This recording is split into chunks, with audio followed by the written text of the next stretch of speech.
Class 9 Ganita Manjari the mathematics of maybe introduction to probability. अब 7th chapter जो probability वाला है उसकी 7.2 एक्सरसाइज हम करेंगे। एक्सरसाइज का फर्स्ट क्वेश्चन है a teacher mixes a large bag of sweets of different colour and randomly selects a sample of 30 sweets. 30 sweets हैं जो सारी मिक्स करी हुई हैं, तो उसने काउंट करी। She counts the some number of sweets of each colour. तो रेड कितनी है 10, green 8, yellow 7, blue 5। Calculate probability that a randomly picked sweets from the sample is green. जब भी हमें किसी चीज़ की प्रोबेबिलिटी निकालनी है तो सबसे पहले जो चीज़ हमने निकालनी है उसके नंबर और टोटल नंबर दोनों हमें पता होना चाहिए। तो पहले तो लिखो नंबर ऑफ, जिसकी निकालनी होती है ना उसको फेवरेबल बोलते हैं। Number of favourable outcomes. Favourable outcomes मतलब कि ग्रीन आउटकम्स, तो वो हमारे पास कितनी है 8। और टोटल आउटकम्स कितनी है हमारे पास, जो टोटल उन्होंने बोली थी 30 स्वीट्स, तो 30। तो now probability of getting green sweet, जो ग्रीन है उसकी क्या हो जाएगी प्रोबेबिलिटी, ऊपर तो number of favourable outcomes, number of green, नीचे टोटल। तो ग्रीन कितनी है 8/30, और ये कट होके कितना आ गया हमारे पास 4/15।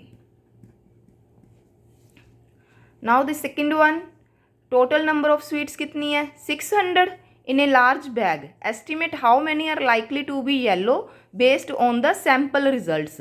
पहले तो हम प्रोबेबिलिटी निकाल लेते हैं। टोटल कितनी है 30 और हमारे पास येलो कितनी है, येलो कितनी कही थी 7। तो probability of getting yellow 7/30। Now when sample space कितने का है, टोटल मतलब स्वीट्स कितनी है 600। तो इसमें से कहते हैं येलो कितनी होंगी, तो येलो स्वीट्स हमने जो उसका फ्रैक्शनल पार्ट है 7/30 ऑफ 600 से लेंगे। अब हम तो फ्रैक्शनल पार्ट को हम 600 से मल्टीप्लाई कर देंगे। 0 से 0 कट, 3 से 20, तो ये कितना आ गया हमारा 140। जब भी आपको कोई टोटल किसी और नंबर से निकालनी है तो आप उसकी फ्रैक्शनल यूनिट निकाल लीजिए जो भी आपको गिवन है। जैसे येलो और टोटल 30 उसके अकॉर्डिंग दी हुई थी ना, तो वहाँ से निकाल के मल्टीप्लाई कर देना है जो भी नंबर हमें गिवन है, जो लार्ज अमाउंट गिवन है तो उसका पार्ट आ जाएगा कि इतने 600 में से तो 140, जो 30 में से 7 है। Now the second one, a survey conducted random sample of 40 students is asked about favorable club। तो जो एक स्कूल है जैसे उसमें से 40 स्टूडेंट्स के ऊपर एक्सपेरिमेंट करा गया है, तो उनके जो रिस्पॉन्सेज आए, मतलब कि स्टूडेंट्स तो ज़्यादा हैं, जैसे लास्ट स्टेटमेंट के लास्ट पे बताया हुआ है कि टोटल कितने हैं 800। जो अलग अलग हैं वो कितने हैं, साइंस क्लब में 14 है, आर्ट्स क्लब में 11 है, स्पोर्ट्स क्लब में 9 है, डिबेट क्लब में 6 है। What is the probability that a randomly chosen student from sample prefers the art club? तो जब भी हमें फेवरेबल बताना है तो हमें पहले उनका निकालना है। तो नंबर ऑफ आर्ट्स क्लब कितने हो गए हमारे पास, एक बार जो भी आप पार्ट शुरू करते हो ना वहाँ पे फेवरेबल और टोटल दोनों की बात जरूर करें कि टोटल कितने हैं। टोटल अब देखो ये कितने हो गए, जो हमें रिस्पॉन्सेज लिए थे वो ये 40 थे, तो यहाँ पे 40 लिख दिया। तो अब probability of getting art club student, तो ये कितना आ जाएगा हमारे पास 11/40। Using the sample results, how many students in the whole school are likely to prefer sports club. अब स्पोर्ट्स क्लब वाले कितने हैं, number of sports club student 9 and total 40, क्योंकि 40 पे एक्सपेरिमेंट करा है, हम प्रोबेबिलिटी भी उसके अकॉर्डिंग ही लेंगे। गेटिंग स्पोर्ट्स क्लब, तो ये कितना आ गया 9/40। थर्ड क्वेश्चन है toss a coin 20 times, record the result each time. पहले तो हम एक बार ना लेट अस अज्यूम, इस क्वेश्चन में ना, ऐसे क्वेश्चंस में आप अपनी तरफ से डाटा अज्यूम भी कर सकते हो, और अगर आपके पास टाइम है तो आप फ्री हो तो एक बार करके भी देख सकते हो। जैसे कॉइन को टॉस करके देख लो ना, एक्टिविटी बेस्ड हो जाएगा कि 20 टाइम्स आपने कॉइन को टॉस करा, कितनी बार आपके पास हेड आया और कितनी बार आपके पास टेल आया। तो मैं एक बार सीधा अज्यूम कर रही हूँ, लेट अस अज्यूम कि जो नंबर ऑफ हेड हैगा वो कितना है 12, और नंबर ऑफ टेल कितना है वो 8। तो उसी के रिगार्डिंग मैं क्वेश्चंस के आंसर दूंगी। How many times did you get heads, तो कितना ले लिया 12। और सेकंड पार्ट का how many times did you get tails, तो ये कितना हो गया 8। तो अब थर्ड पार्ट हम सोल्व करते हैं। Calculate experimental probability of getting heads. देखो अब हमने प्रोबेबिलिटी निकालनी है, किसकी निकालनी है, प्रोबेबिलिटी ऑफ गेटिंग हेड्स। तो अब हमारी ट्रायल बेस्ड है तो उसके अकॉर्डिंग ही हम आंसर लिखेंगे number of getting head in trials, कि कितनी बार ट्रायल्स में हेड आया, over total number of trials, कि कितनी बार ट्रायल है जो हमने करा है। तो ट्रायल में हेड्स कितनी बार आया 12 टाइम्स, तो ऊपर 12, टोटल कितने थे हमारे पास, तो 20 टाइम्स करा था ना, तो टोटल 20। तो ये कितना आ गया कट करके 4 के टेबल पे 3 पे 5 पे, तो ये आंसर आ गया हमारे पास 3/5। अब इन्होंने बोला है कि if you toss the coin once more what is the probability of getting tails. देखो बेटा अगर है एक्सपेरिमेंटल प्रोबेबिलिटी, ये था एक्सपेरिमेंट है, एक्सपेरिमेंटल प्रोबेबिलिटी नाम से भी क्लियर है देखो कि जो हमने ट्रायल करे ना उसके अकॉर्डिंग आंसर दिया है। तो ये और जो थ्योरेटिकल होती है वो हम ट्रायल बेसिस पे नहीं, मैथमेटिकली अप्रोच यूज़ करते हैं। तो जो फोर्थ पार्ट है उस पर कौन सी अप्रोच यूज़ हुई है, वो है मैथमेटिकली अप्रोच। तो मैथमेटिकली अप्रोच के अकॉर्डिंग जो प्रोबेबिलिटी हम फाइंड आउट करेंगे वो कौन सी हो जाएगी, थ्योरेटिकल प्रोबेबिलिटी। तो थ्योरेटिकल प्रोबेबिलिटी में देखो अब एक कॉइन है तो टोटल आउटकम्स कौन सी हो जाएंगी, टोटल आउटकम्स आपको पहले जब भी नंबर ऑफ लिखनी है वो स्टार्टिंग में लिख दीजिए, और ब्रैकेट में ये जरूर बताएं कि कौन से की बात कर रहे हो। तो मैं यहाँ पे बात कर रही हूँ हेड्स एंड टेल की। तो अब उन्होंने बोला कि कौन सा चाहिए हमारा, फेवरेबल आउटकम्स कितनी है हमारी, नंबर ऑफ फेवरेबल, तो वो 1 है ना, कौन सी की बात कर रहे हैं, सिर्फ टेल की। तो यहाँ पे हम लिख देते हैं टेल्स। तो अब हमारे पास प्रोबेबिलिटी ऑफ गेटिंग टेल, तो ये टेल्स का आंसर कितना आ जाएगा, ऊपर नंबर ऑफ फेवरेबल आउटकम्स, एक क्वेश्चन में कंप्लीट फार्मूला लिख देते हैं। वैसे आप जब भी करोगे तो क्वेश्चन में फार्मूला जरूर लिखना है, समटाइम्स के क्वेश्चन का आंसर निकालते गलती हो जाती है, तो फार्मूला के नंबर आपको अलग से मिलेंगे ही मिलेंगे। तो 1/2, दिस इज द आंसर।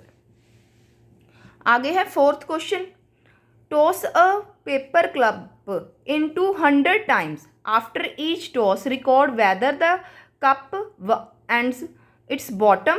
या तो ऐसे कहते हैं ना जैसे ये कप है इस तरह से खड़ा है, या फिर ऐसे उल्टा ऐसे हो जाता है, या फिर ऐसे साइड पे गिर जाता है। तो उसके अकॉर्डिंग आंसर दिए हुए हैं। तो ये साइड वाला है, ये बॉटम अप बॉटम। तो हमारे पास इन्होंने दी हुई है कि ये कितनी आएगी। अच्छा ये एक्सपेरिमेंटल प्रोबेबिलिटी है तो हम खुद से मान लेते हैं, ये मान लेते हैं हमारे पास कितने हैं 40, 25, देखो टोटल हमने 100 बनाने हैं तो ये मैं 35 ले लेती हूँ। तो अब हमारे पास ये लेट अस एज्यूम है ये रिजल्ट्स, और आप अपना ट्रायल बेसिस पे करके भी देख सकते हो। सॉल्यूशन, तो हमारे पास कितना आ गया, पहले हमने निकालना है number of outcomes of bottom cup at bottom. Flip set जो जब करा ना फ्लिप तो बॉटम के सहारे गिरा है, तो ये कितने हैं हमारे पास 25। तो पहले इसकी प्रोबेबिलिटी निकालनी है बॉटम की, तो ये कितना आ गया हमारे पास, probability of getting cup at its bottom. तो ये कितना आ गया, टोटल कितनी थी हमारे पास 100, तो ये आ गया 25/100, तो 1/4। उसके बाद probability of getting cup at its top. तो ये कितना हमारे पास 40, तो 40 टोटल कितना 100, तो ये भी कट हो गया 2/5। उसके बाद हमारे पास ये कितना आया, probability of getting cup at side on its side, जो ऐसे नीचे फ्लिप कर गया, ना तो टॉप के सहारे ना कोई बॉटम के सहारे, तो गेट एट साइड। तो ये कितना आ गया हमारे पास 35, तो 35/100, तो ये कितना 7/20।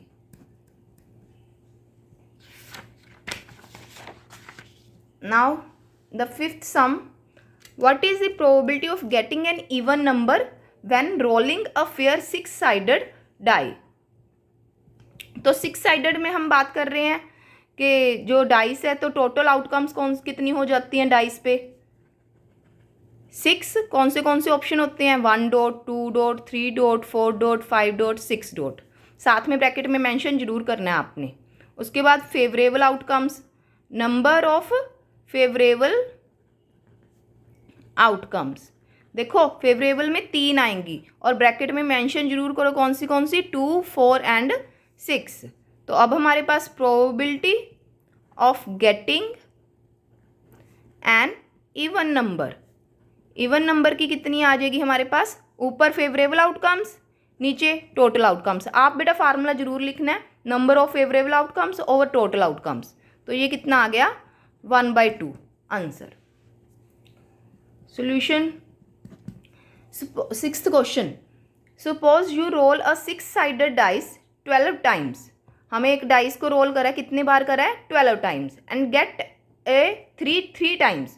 3 कितनी बार आया पहले लिख देते हैं, गेटिंग 3 नंबर ऑफ टाइम्स कितनी बार आया है 3 टाइम्स, और टोटल कितनी बार रोल करा है, टोटल ट्रायल्स लगा लो कितने हो गए 12। तो हमारे पास probability of experimental, probability of getting 3, तो ऊपर कितने हैं favourable trials, number of favourable trials over total number of trials. तो ये जितनी बार एक्सपेरिमेंट में, फेवरेबल की जगह आप एक्सपेरिमेंटल में ट्रायल में कितना आया गेटिंग 3, तो ये कितनी बार था 3 ओवर टोटल 12, तो कितना आंसर आ गया 1/4। Solution, theoretical approach. अब ये देखो हमारे पास डाइस पे पहले कितने होते हैं, अब ये थ्योरेटिकल हम करते हैं जो मैथमेटिकली, ठीक है। तो डाइस पे कितने होते हैं, number of outcomes in a die 6, 1 2 3 4 5 6, और number of favourable outcomes, favourable में यहाँ पे है कि 3 कितनी बार आया, 3 तो देखो भाई एक बार ही आया, ये रहा ये 3। तो अब हमारे पास प्रोबेबिलिटी ऑफ गेटिंग 3, अब देखो एक्सपेरिमेंट तो कोई हमने करा नहीं है, तो हमारे पास अगर हम 6 में से कर रहे हैं तो हम हर एक की प्रोबेबिलिटी 1/6 ही लेंगे, अगर एक की है तो। इक्वली लाइकली केसेस हैं ये, इसको आप बोल भी सकते हो ये इक्वली लाइकली हो गया। Now the last one, why might these probabilities be different, what would you expect to happen if you roll the die 60, 600, 6000 times। ये कह रहे हैं कि एक्सपेरिमेंटल प्रोबेबिलिटी और थ्योरेटिकल प्रोबेबिलिटी, इनमें जो भी आंसर निकाला है तो वो इतना फ़र्क क्यों है। देखो बेटा, अगर तो आप एक्सपेरिमेंट करते हो, एक large number of trial use करते हैं, मान लीजिए हमने 100 ट्रायल करे या 200 ट्रायल करे, या जिन्होंने पूछा है कि 600, 6000, तो ये होता है कि जो रिजल्ट्स होते हैं वो काफ़ी रिलायबल होते हैं, हम उन पे भरोसा कर सकते हैं कि हाँ जी ये सब चीज़ें आ रही हैं। पर अगर आपने 5 बार ट्रायल करा, बाय चांस आपका लक अच्छा हो गया, उन 5 बार में हेड ही आया, तो हम ये रिजल्ट तो क्या आ जाएगा 1, पर ये क्या आगे के लिए ट्रू है कि आपका बाय चांस जो फर्स्ट 5 टाइम्स में आ गया आपके पास हेड, तो ये 6th टाइम में भी हेड ही आएगा, पर एक्सपेरिमेंटल प्रोबेबिलिटी के अकॉर्डिंग वो 1 आ गया। तभी हम कहते हैं कि large number of trials use करो ताकि जो आपके आंसर्स हैं वो भरोसेमंद हो सकें। तो अब हम कहेंगे इनको लिखना कैसे है, less number of trials give different results and we can't reliable on that. If we take larger number of trials, results are more accurate and experimental probability भी किसके अप्रोच करेगी, theoretical probability को, and experimental probability also approaches to, approach का मतलब कि उसके बराबर ही result हो जाते हैं अगर ज़्यादा नंबर ऑफ ट्रायल्स लेते हैं। मतलब अगर मैं मान के चल रही हूँ कि अगर ज़्यादा नंबर ऑफ ट्रायल्स आएंगे ना, तो बहुत बार जैसे हम कर रहे हैं 100 टाइम्स, तो 60-40 का हो सकता है कि 60 टाइम्स हेड्स आ जाए, 40 टाइम टेल्स आ जाए। 5 में तो हमने देख लिया कि 5 बार हेड आया, तो वो सही अप्रोच नहीं है। Experimental probability also approaches to theoretical approach. बस यही डिफरेंस है हमारे में, कि तभी हम कहते हैं कि जो मैथमेटिकली अप्रोच है उसके अकॉर्डिंग जाते हैं अगर हम किसी चीज़ के ऊपर भरोसा करना चाहते हैं कि वो चीज़ कल को चांसेस उसके कितने हैं, इक्वली लाइकली हैं, कितने नंबर ऑफ चांसेस हैं। तो नेक्स्ट हम करेंगे नेक्स्ट वीडियो में 7.3। तो इसकी आप रिवीजन करते रहना, और जो भी वीडियो देखते हो लाइक भी कर दिया करो, शेयर भी कर लिया करो अपने फ्रेंड्स के साथ जिसको इनकी ज़रूरत है। Thank you students.